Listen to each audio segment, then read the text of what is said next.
Hello students, this is the time to study the flow chart of kingdom planting, which will help you a lot in learning of kingdom planting.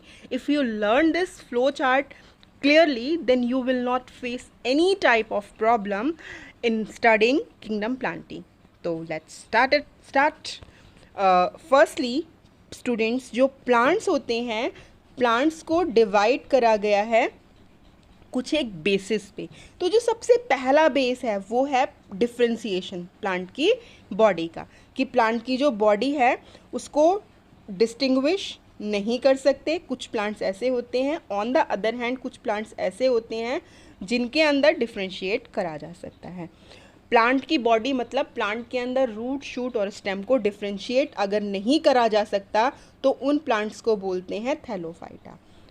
इसमें आती हैं algae. उसके बाद कुछ एक plants ऐसे होते हैं जिनके अंदर डिफ्रेंशिएशन हो सकता है, ठीक है, बट वॉस्कुलर टिश्यूज कुछ में प्रेजेंट नहीं होते और कुछ में प्रेजेंट होते हैं। तो जहाँ पे जिन प्लांट्स में बॉडी को तो डिफ्रेंशिएट किया जा सकता है लेकिन टिश्यूज प्रेजेंट नहीं होते, लाइक जाइलम और फ्लोएम, उनको बोलते हैं bryophytes. On the other hand जिनके अंदर वॉस्कुलर टिश्यूज प्रेजेंट होते हैं और उनकी बॉडी को भी डिफ्रेंशिएट किया जा सकता है, राइट, तो उन प्लांट्स को बोलते हैं टेरिडोफाइट्स। क्या बोलते हैं उन प्लांट्स को? उन प्लांट्स को बोला जाता है टेरिडोफाइट्स। इसके साथ साथ ये सीड्स को प्रोड्यूस नहीं करते। मैंने आपको अपने लास्ट लेक्चर में बताया था कि इनके जो रिप्रोडक्टिव ऑर्गन्स होते हैं वो हिडन होते हैं, जो इनका एम्ब्रियो होता है वो बेयर होता है। इसी कैटेगरी के अंदर स्टूडेंट्स कुछ प्लांट्स ऐसे होते हैं जिनमें सीड्स होते हैं, राइट। हमने यहाँ पे कैटेगरी ली है कि प्लांट्स में बॉडी को डिफ्रेंशिएट किया जा सकता है, इसके साथ साथ वॉस्कुलर टिश्यूज प्रेजेंट होते हैं। इसमें दो कैटेगरी हैं कि सीड्स प्रेजेंट नहीं हैं और सीड्स प्रेजेंट हैं।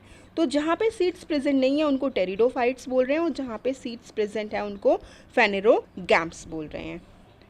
और जहाँ पे सीड्स प्रेजेंट हैं वहाँ पे भी दो कैटेगरी आ गई हैं। पहली कैटेगरी है कि सीड्स नेकेड हैं और दूसरी कैटेगरी है सीड्स एनक्लोज्ड हैं, उनकी कवरिंग है। तो जहाँ पे सीड्स नेकेड हैं उनको बोला जा रहा है जिम्नोस्पर्म, और जहाँ पे सीड्स फ्रूट्स के अंदर बंद हैं that is known as angiosperms. It's very clear. फिर जो लास्ट डिवीज़न है, जो लास्ट इसमें है वो ये है कि जो सीड्स होते हैं, इस तरह के जो प्लांट्स हैं उनको भी दो कैटेगरी में डिवाइड करा गया है। एक तो वो जिनका एक कोट है, एक वो जिनके एक से ज़्यादा कोट हैं। तो जिनका एक कोट होता है, जिनमें एक कोटिलिडोन प्रेजेंट होता है, उनको मोनोकोट बोलते हैं, और जहाँ पे दो कोट प्रेजेंट होते हैं, डबल कोट प्रेजेंट होते हैं, उनको डाइकोट बोलते हैं। This is monocot and this is dicot. जैसे राजमा हो गया, राइट। मैं फिर से क्विकली आपको रिवाइज करके बता देती हूँ। प्लांट्स हैं, प्लांट्स को कैटेगरी में डिवाइड करा गया है on the basis of their plant body, on the basis of their body. तो जहाँ पे डिवीजन नहीं कर सकते हैं उनको बोलते हैं थैलोफाइटा, जहाँ पे डिवीजन कर सकते हैं उनको बोलते हैं ब्रायोफाइटा और टेरिडोफाइटा। ब्रायोफाइट्स के अंदर स्पेशल टिश्यूज़ प्रेजेंट नहीं होते, बट टेरिडोफाइटा के अंदर स्पेशल टिश्यूज़ प्रेजेंट होते हैं। इसके साथ साथ ये सीड्स प्रोड्यूस नहीं कर सकते। इनको क्रिप्टोगैम्स भी बोलते हैं। जो सीड्स प्रोड्यूस नहीं करते उनको क्रिप्टोगैम्स भी बोला जाता है, राइट। और जो सीड्स प्रोड्यूस कर सकते हैं उनको फेनेरोगैम्स बोला जाता है। जो सीड्स प्रोड्यूस कर सकते हैं उनमें दो कैटेगरी हैं। एक कैटेगरी वो है जहाँ पे सीड्स की कवरिंग नहीं है, उनको जिम्नोस्पर्म बोल रहे हैं। दूसरी कैटेगरी है जहाँ पे सीड्स की कवरिंग है, उनको एंजियोस्पर्म बोल रहे हैं।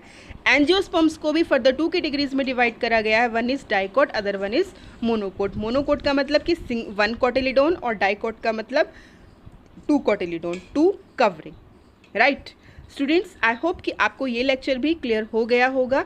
Still you face any problem you can write in comment section, but like, subscribe and comment this video. Thank you.